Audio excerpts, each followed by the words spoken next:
कुटिया को मैंने फूलों से सजाया है। गुरुजी के कुटिया को मैंने फूलों से सजाया है। मेरे घर आओ गुरुवर, मैंने आपको बुलाया है। मेरे घर आओ गुरुवर, मैंने आपको बुलाया है। गुरुजी की कुटिया को मैंने फूलों से सजाया है। गुरुजी के कुटिया को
साहिब की जय। हुए संत भक्तों की जय। गुरु गोविंद की जय। साहिब सदगुरुदेव की जय।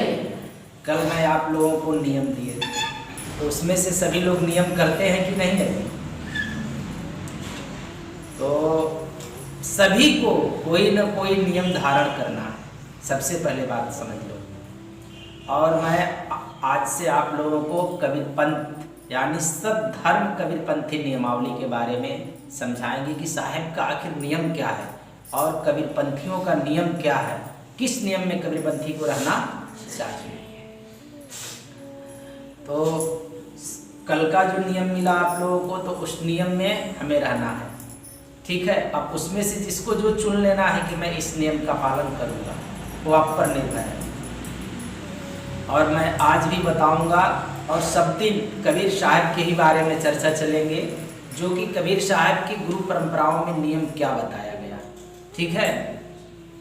और यह पुस्तक भी है, सो कबीरपंथ नियमावली है।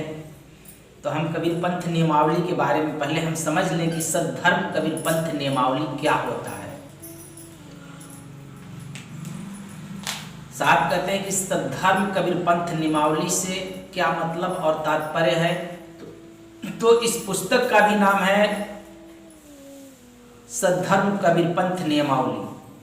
सद्धर्म से मतलब यह है कि सच्चा धर्म या हमारा वास्तविक फर्ज, कि इस जगत में सच्चा धर्म क्या है और इसका वास्तविक फर्ज क्या है। धर्म का अर्थ होता है कर्तव्य और धर्म का अर्थ है पुण्य कर्म भी, जिसमें खुद की तथा अपनी तो कल्याण करना है, अपने ऊपर तो उपकार करना है, लेकिन दूसरों का भी उपकार करना है। साहब कहते हैं कि जिसमें खुद की तथा दूसरों की भी भलाई हो, उसे ही धर्म कहते हैं। ये नहीं कि अपनी हानि पहुंचा करके दूसरे की भलाई करने दौड़ जाओ। तो दूसरे की तो भलाई करनी है, क्योंकि परहित धर्म और नहीं भाई। तो जो दूसरों के हित चाहता हो वही धर्म कहलाता है। लेकिन दूसरों के हित तो चाहिए ही चाहिए, लेकिन सबसे पहले अपना भी हित होना चाहिए, अपनी भलाई हो। अगर मैं ही भूखा हूं तो दूसरों को भोजन करा सकता, क्योंकि मेरे पास ही मुझे खाने के लिए नहीं है, तो औरों को कैसे खिला सकता। तो अगर हम ही सच्चे रास्ते पर नहीं चलते हैं तो हमारे बच्चे कैसे चलेंगे? संभव है। तो सबसे पहले घर के जो श्रेष्ठ लोग होते हैं, जो बड़े होते हैं, उनको सबसे पहले इन नियमों का पालन करना चाहिए। तभी तुम्हारे घर में जो बच्चे हैं तुम्हें देख करके सीख सकते हैं, चाहे औरों को भी तुम भलाई कर सकते हो। तो साहब कहते हैं कि जिसमें खुद की तथा दूसरों की भलाई हो, उसे ही धर्म कहते हैं। सही सच्चा धर्म वही है जिसमें खुद को भी पूरी तरह से भलाई हो और आवश्यकता अनुसार दूसरों की भी पूरी तरह से भलाई हो। इस संबंध में सदगुरु कबीर साहब कहते हैं, सदगुरु कबीर साहब कहते हैं कि रास पराई राखता, कहते हैं कि रास पराई राखता, घर की खायो खेत, औरन को प्रबोधता मुख में डारे रे। कहते हैं कि ऐसा उपकार नहीं हो कि जिसमें खुद की बहुत ज्यादा नुकसान हो जाए। ऐसा भी उपकार नहीं करना चाहिए जिसमें कि अपना ही बहुत सारा हानि हो जाए। इसलिए साहब कहते हैं कि ऐसा उपकार नहीं हो कि जिसमें खुद की बहुत ज्यादा नुकसान उठाना पड़े। स्व कल्याण पहले करना है और पर कल्याण करना ही है।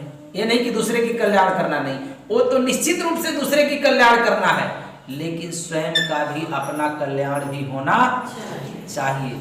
वास्तव में खुद का कल्याण या भला होने पर ही दूसरों का ही भला किया जा सकता है। जब अपना कल्याण न हो तो दूसरों की कल्याण होगा। इसलिए अगर अपना कल्याण हो रहा तो अवश्य ही हमें दूसरों की भी भलाई करनी चाहिए। कबीरपंथी का अर्थ है, मतलब कबीरपंथी क्या है? तो कबीरपंथी का मतलब होता है कि कबीर साहब के उपदेश का पालन करने वाला अथवा कबीर साहब के बताए हुए रास्ते पर चलने वाला ही कबीरपंथी कहलाता है। अगर उनके उपदेश पर नहीं चलता तो वो व्यक्ति कबीरपंथी नहीं। ये नहीं सोचना कि कंठी माला टांग लिए हम भी कबीरपंथी हो। बहुत सारे लोग ऐसे ही समझ रहे हैं कि कंठी माला टांग लिए सत्संग में जाएं या न जाएं, हम तो हइये हैं कबीरपंथी। नियमावली का अर्थ है, नियम का अर्थ है कानून, विधान, विधि, तरीका, उपदेश, प्रतिज्ञा, निश्चय के आधार पर प्रतिबंध, निश्चय, हित की बात, व्यवस्था, पद्धति, परंपरा, क्रम, शासन, सीख, कार्य और आयोजन, अनुष्ठान, प्रबंध, प्रणाली, ढंग, शिक्षा, उपाय, पूजा, रचना, काम करने की रीति आदि। नियम प्लस आवली कहते हैं कि नियमावली। आवली का मतलब है पंक्ति, समूह तथा झुंड। मतलब हम एक साथ बहुत सारे लोग मिलकर के इस नियम का पालन करते हैं, इसे कहते हैं नियमावली। अर्थात कबीर साहब के नियमों को जोड़, यानी कबीर साहब के उपदेशों की कड़ी या पंक्ति जिनके आधार पर कबीरपंथी चल सके, अपने धर्मोपदेश को समझ सके, सही क्रम या ढंग से नियमों का रख रखाव जिससे नियमावली कहते हैं। कबीर साहब के उपदेश या कहे हुए नियमों के रख रखाव को कबीरपंथी नियमावली कहते हैं। सही धर्म रूप से जीवन जीने के ढंग को सद्धर्म और कबीर साहब के बताए मार्ग पर चलने की सच्ची लगन रखने वाला को ही कबीरपंथी कहते हैं, कि जो उनमें आस्था रखता हो कबीर साहब के मार्ग पर चलने के लिए, जिनके हित के लिए कायम किए नियमों के रख रखाव को नियमावली कहते हैं। कि मुझे कैसे अपने जीवन में चलना है और किन किन नियमों में से चलना है, तभी हम कबीरपंथी कहलाएंगे, अन्यथा कबीरपंथी हम नहीं कहला सकते। नियमों की आवश्यकता क्यों है, क्यों हमें नियम चाहिए? तो साहब कहते हैं कि किसी भी धर्म, संप्रदाय, मत, पंथ, मंडल, अखाड़ा, संस्था, कमेटी, पंचायत, कोई चीज भी ये बनाए जाते हैं, कहते हैं कि विभाग,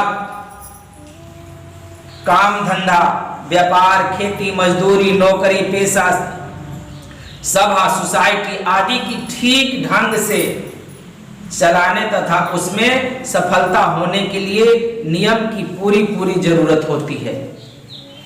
अगर जिस व्यक्ति को यह नियम न हो तो वो कैसे भी काम करेगा तो नियम तो अपना मार्ग प्रशस्त नहीं कर पाएगा, क्योंकि जीवन में नियम होना बहुत जरूरी है। कहते हैं कि बिना नियम से काम चलने वाला नहीं है। जैसे खेती के को ले लीजिए, तो खेती बाड़ी जो व्यक्ति करता है तो उसके सारे नियमों को वो जानता है कि कब कौन सा फसल रोपना है, ये उसको पता होता है। तो कहते हैं खेती करने वाले का नियम होता है कौन सी फसल को किस तरह बोना, किस मौसम में बोना, कितना खाद डालना, कितनी जुताई करना, कब निराई अर्थात निवारण करना, कब पानी पिलाना, रक्षा के उपाय करना, ये सब तमाम बातें खेती करने के नियमों में आती है। अगर खेती करने के नियमों का पालन नहीं किया जाए तो सचमुच में किसान नुकसान उठाएगा, क्योंकि अगर वो खेती जैसे किया जाए, जब खाद डालना हो तब पानी डाले, जब जुताई करना हो तब बुआई करना शुरू कर दे, तो नुकसान उठाएगा कि नहीं? जब उसे देख रेख करना है तब जाए ही नहीं। तो उसी प्रकार से साहब भी कहते हैं कि खेती करने के नियमों की जानकारी ज्ञानी किसान को ही होता है, जिसे खुद ने ठीक ढंग से खेती की है, जिसमें संस्कार खेती की है, यानी पीढ़ी दर पीढ़ियों से उनके घर वाले ठीक ढंग से खेती करते आ रहे हैं, या प्रगतिशील किसान है, वही अनुभवी किसान सही ढंग से खेती करने के नियम जानता है। सदगुरु कबीर साहब भी धर्म के मामले में बहुत ज्यादा ही सच्चे ज्ञानी हैं। अगर सदगुरु कबीर साहब को लिया जाए तो कहते हैं कि सभी लोग तो भाई ज्ञानी है ही हैं, लेकिन सदगुरु कबीर साहब ने बहुत ज्यादा सही और सच्चे ज्ञान दिया है इस संसार में। कहते हैं कि चारों युगों से पीढ़ी दर पीढ़ी से उन्हें अनुभव है। कबीर साहब संस्कारी हैं, उनका संसार भर में सबसे लंबा अनुभव है। चारों युगों में हिरंबर अजर अमर आज तक तथा भविष्य में भी उसका जीवन है। चारों युगों से लंबे समय से लंबा जीवन उनका खुद के समान लंबे जीवन वाला हो।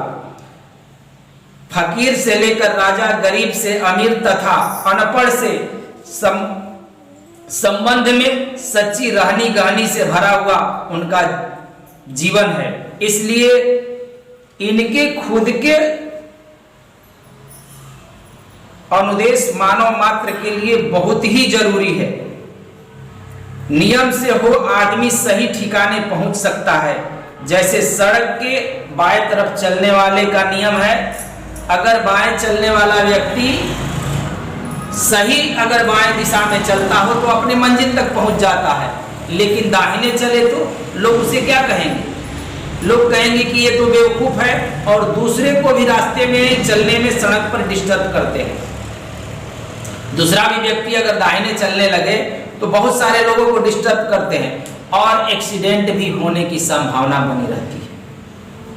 कहीं भी गाड़ी लड़ भी सकती है। तो हमें ठीक नियम का ही पालन करना चाहिए। अगर हम अपने नियमों को ठीक तरह से पालन नहीं करेंगे तो क्या होगा? अगर बाएं चलना हमें और दाहिने चलेंगे तो एक्सीडेंट करेंगे तो हमारे हाथ पैर भी टूट सकते हैं। तो साहब कहते हैं कि सच्चे नियम कायम करने वाले संसार में सदगुरु कबीर साहब हैं, जो चारों युगों से स्वयं सच्चे रहकर तथा खुद परख कर कायम कर दिए हैं। कहते हैं कि वो सिर्फ ऐसे ही दूसरों पर ही लागू नहीं किए, उन्होंने अपने जीवन में यह कार्य को किया, स्वयं पर उतारा है, और तब जाकर के दूसरों को भी उन्होंने अपना सीख दिया।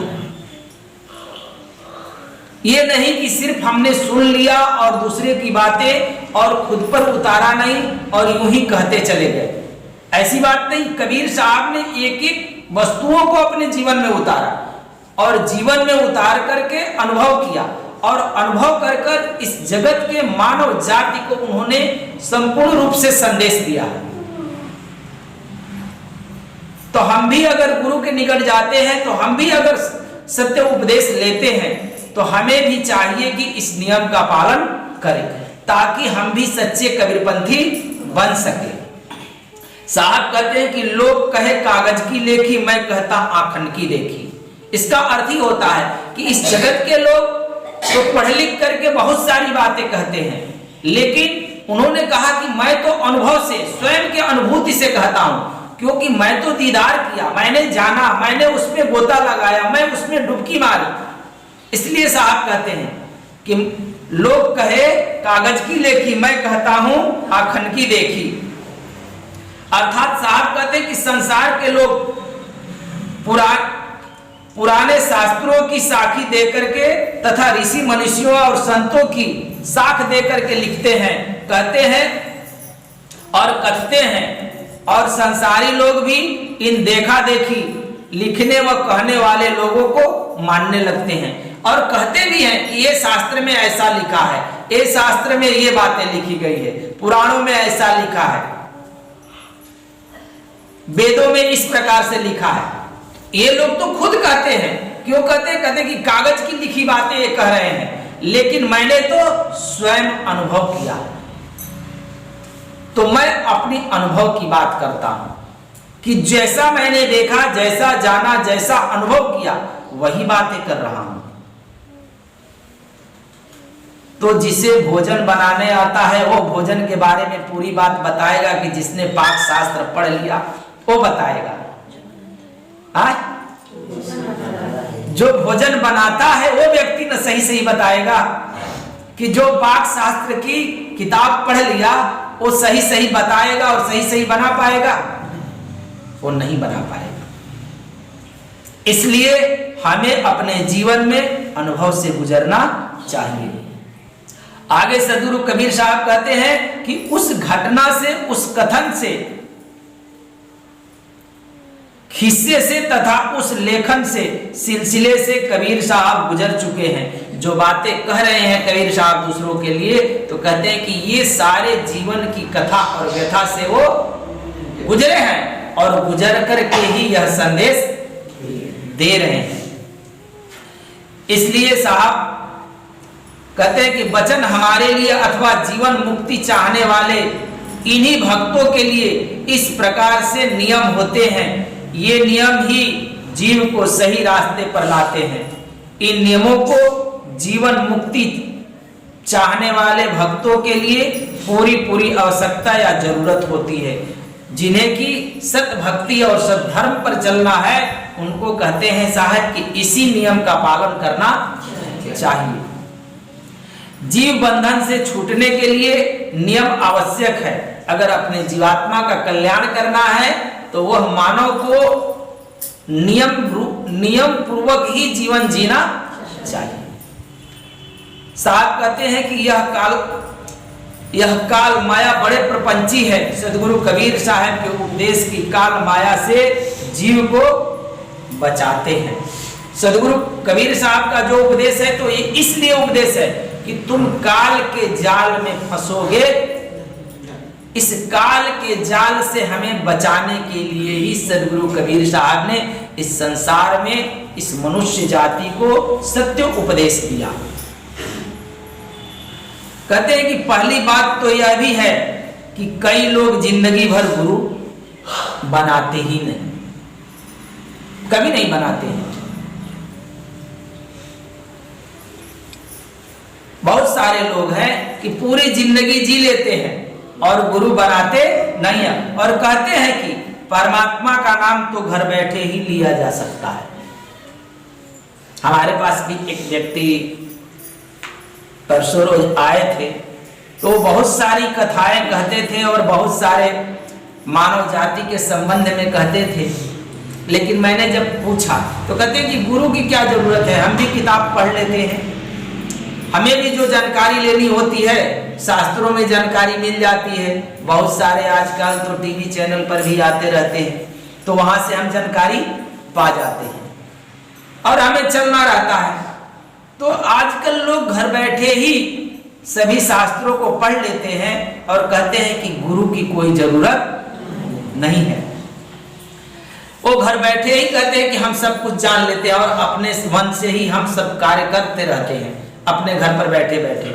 तो साहब कहते हैं कि परमात्मा तो सब जगह हाजिर हजूर है।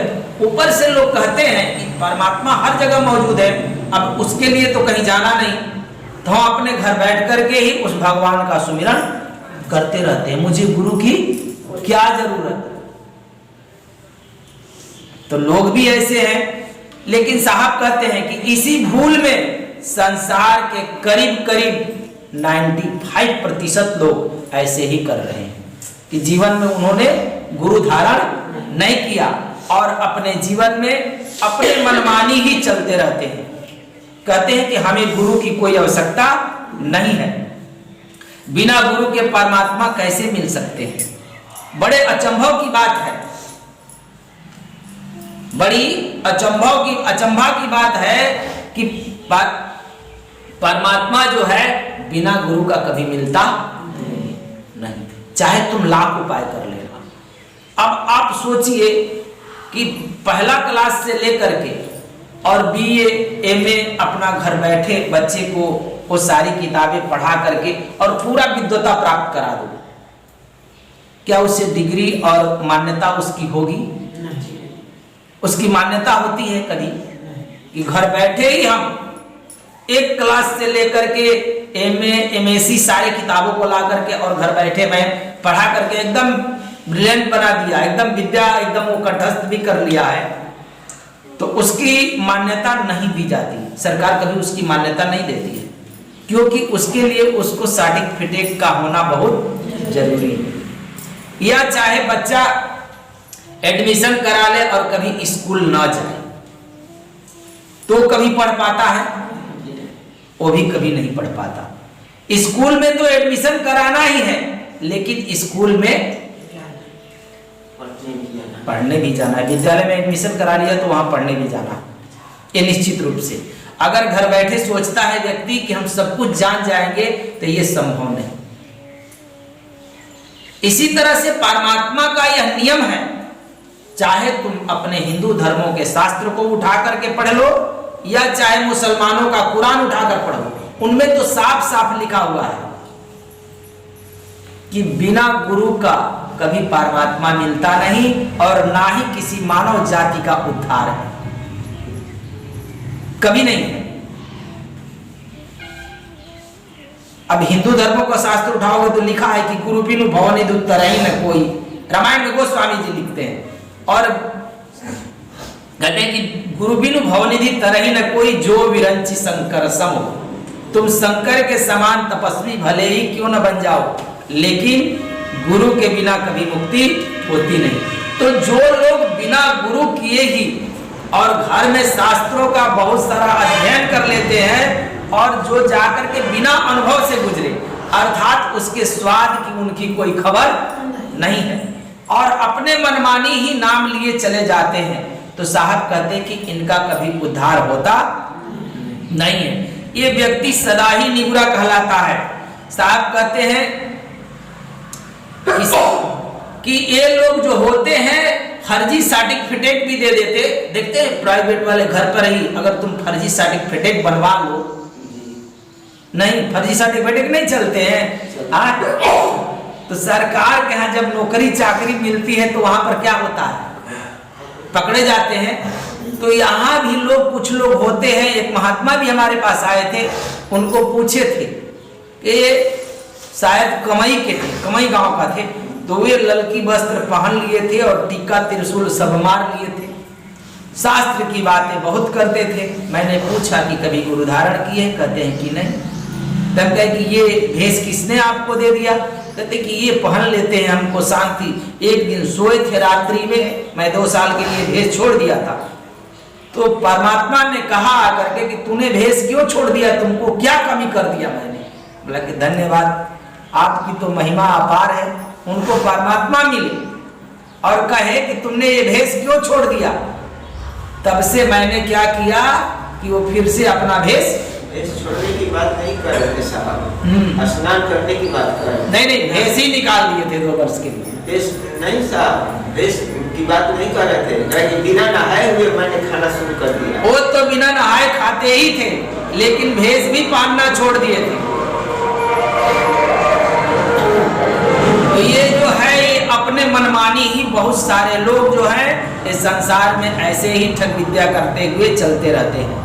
तो सदा इनकी भी परीक्षण कर कर ही हमें अपने जीवन में गुरु धारण करना चाहिए। ये नहीं कि हम किसी को गुरु बना लें, और जिनके हृदय में गुरु बनाने की चेष्टा होती है कि हमें भी अपने जीवन में गुरु बनाना चाहिए, तो वो व्यक्ति के अंदर इतनी बेचैनियां होती है कि वो गुरु खोजता है और गुरु की परीक्षण पहले करता है।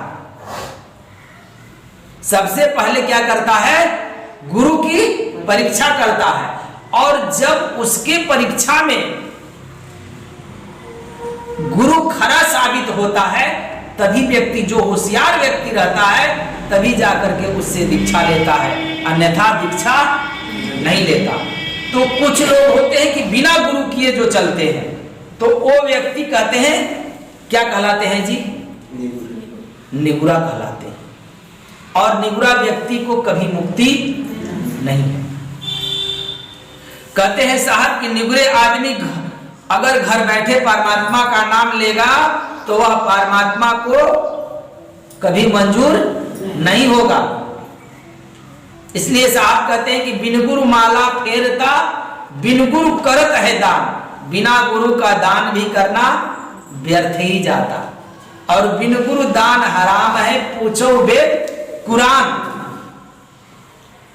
वेद में भी आप पढ़कर देख लो और कुरान भी मुसलमानों का उठाकर देख लो कि बिना गुरु जीवन में धारण किए हुए और बिना गुरु के नियमों का पालन किए हुए व्यक्ति का कभी मुक्ति मिलती नहीं है। इसलिए हमें जीवन में गुरु धारण तो करना ही है, लेकिन गुरु के नियमों का पालन भी करना है। साहब कहते हैं कि बहुत गुरु संसार में कोई न लागे तीर, सब गुरु बही जाएंगे जागृत गुरु कबीर। अर्थात संसार में गुरुओं की कमी नहीं है, गुरुओं को तो भरमार लगा हुआ है, लेकिन बहुत सारे गुरु हैं, ये बहुत सारे गुरु संसार सागर में डुबोएंगे, तुम्हें पार उतारने वाले नहीं हैं। कहते हैं कि पार नहीं हो सकते तथा ना ही अपने सेवकों को पार कर सकेंगे। संसार में अगर सच्चे गुरु हैं तो वो हैं सिर्फ सदगुरु कबीर साहब, क्योंकि ये आज भी ऐसे प्रेमियों को मिलते हैं जिनके हृदय में श्रद्धा हो, प्रेम हो, भक्ति हो, तो कहते हैं कि उनको सदा मिलते हैं, आज भी मिलते।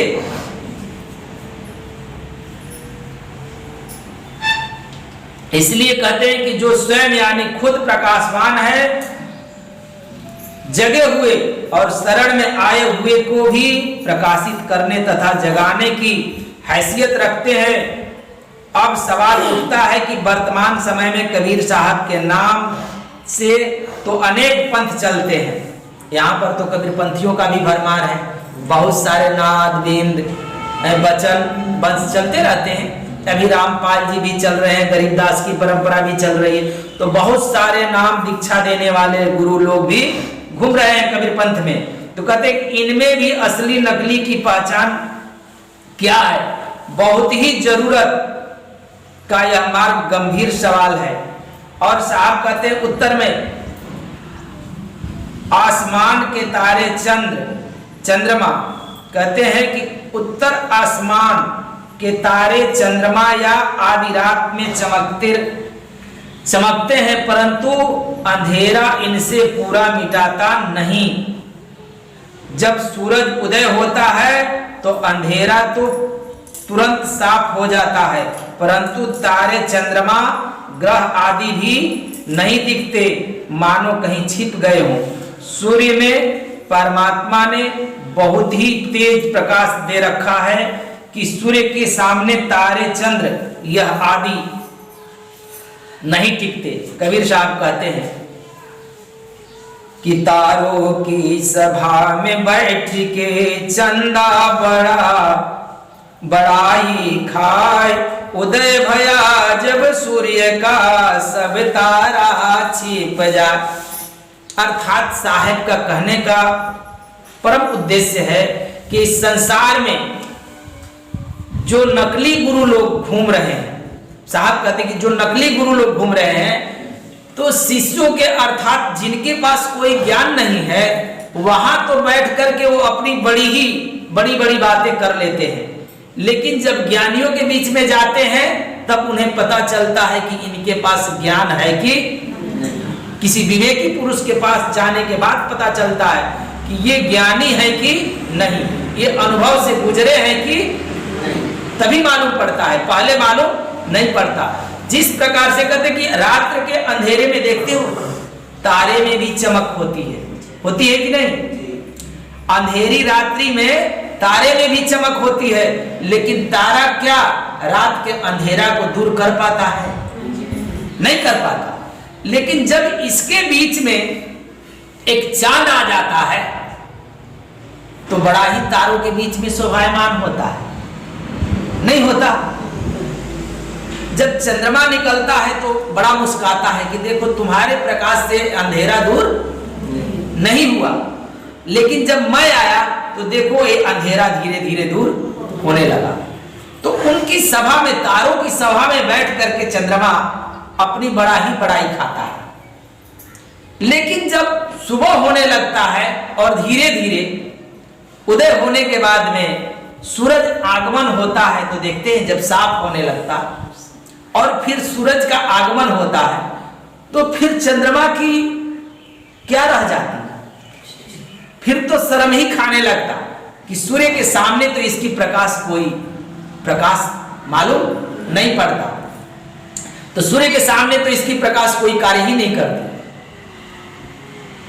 तो कहते हैं कि जब सुबह होता है तब चंद्रमा भी अपना मुस्काना छोड़ देता है, उसमें भी उदासता आ जाती है। तो जब किसी के पास, जिनके हृदय में वह परमात्मा जब उतरता है, ऐसे विवेकी पुरुष जो परम में डूबा है, उस परम का अनुभव से गुजरा है, जब ऐसे पुरुषों से जब मिलन होती है तब पता चलता है कि सच्चा गुरु इस जगत में कौन है। तो हमें जीवन में सच्चे गुरु की ही तलाश में रहना चाहिए और सच्चे गुरु के ही सदा शरण में रहना चाहिए। प्रेम से बोलिए सद्गुरुदेव की, सद्गुरु कबीर साहिब की, आए हुए संत भक्तों की, गुरु गोविंद की साहिब। आज इतना ही।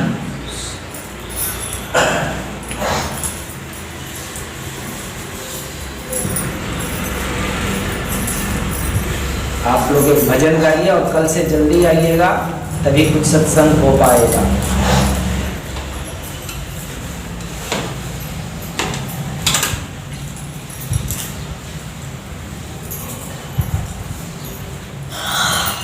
एक भजन सभी लोग गाए, हमारा भी आंख दुखने लगता है समस्या। सब दोष मिल कर आ दे मेरे सद्गुरु चमन, सब दोष मिल कर आ दे मेरे सद्गुरु चमन, सब दोष मिल कर आ दे मेरे सद्गुरु चमन, सब दोष मिल कर आ दे मेरे सद्गुरु चमन। बनती नहीं है बातें कुछ कह दे ये जवन, बनती नहीं है बातें कुछ कह दे ये जवन, बनती नहीं है बातें कुछ कह दे ये जवन, बनती नहीं है बातें कुछ कह दे। सब दोष मिल कर आ दे मेरे सद्गुरु चमन, सब दोष मिल कर आ दे मेरे सद्गुरु चमन।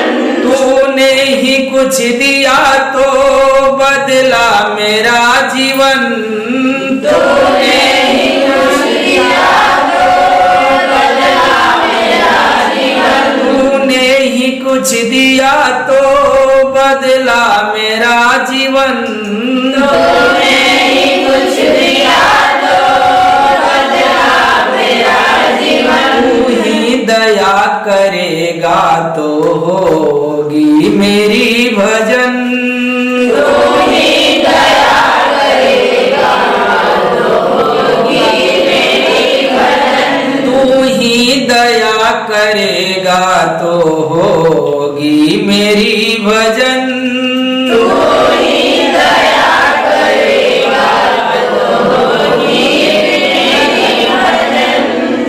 सब दोष मिल कर आ दे मेरे सद्गुरु चमन, सब दोष मिल कर आ दे मेरे सद्गुरु चमन। बनती नहीं है बातें कुछ कह दे ये जबन, बनती नहीं है बातें कुछ कह दे। सब दोष मिल कर आ दे मेरे सद्गुरु चमन, सब दोष मिल कर आ दे मेरे सद्गुरु चमन।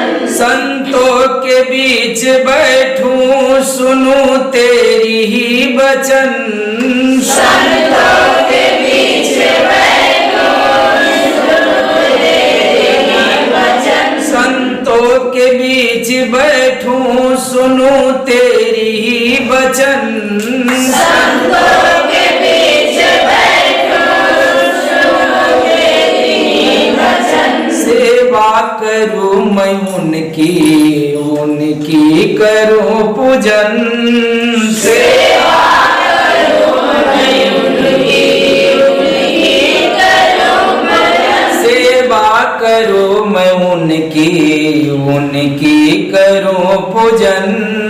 सेवा करूं मैं उनकी करूं पूजन। सब दोष मिल करा दे मेरे सद्गुरु चमन। सब दोष मिल करा दे मेरे सद्गुरु चमन। मनती नहीं है बातें कुछ कह दे ये जबन। मनती नहीं है बातें कुछ कह दे जबन। सब दोष मिल करा दे मेरे सद्गुरु चमन। सब दोष मिल करा दे मेरे सद्गुरु चमन। तेरे ही याद में तो बरसती रही नयन। तेरे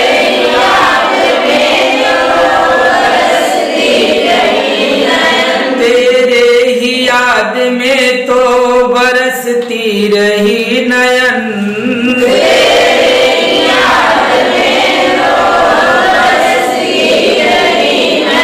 अब रात नहीं नींदे ना दिन को है चयन।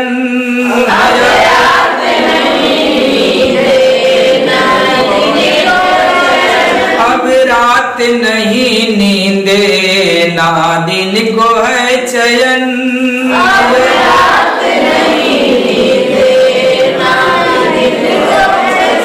सब दोष मिल करा दे मेरे सद्गुरु चमन। सब दोष मिल करा दे मेरे सद्गुरु चमन। बनती नहीं है बातें कुछ कह दे ये जबन। बनती नहीं है बातें कुछ कह दे ये जबन।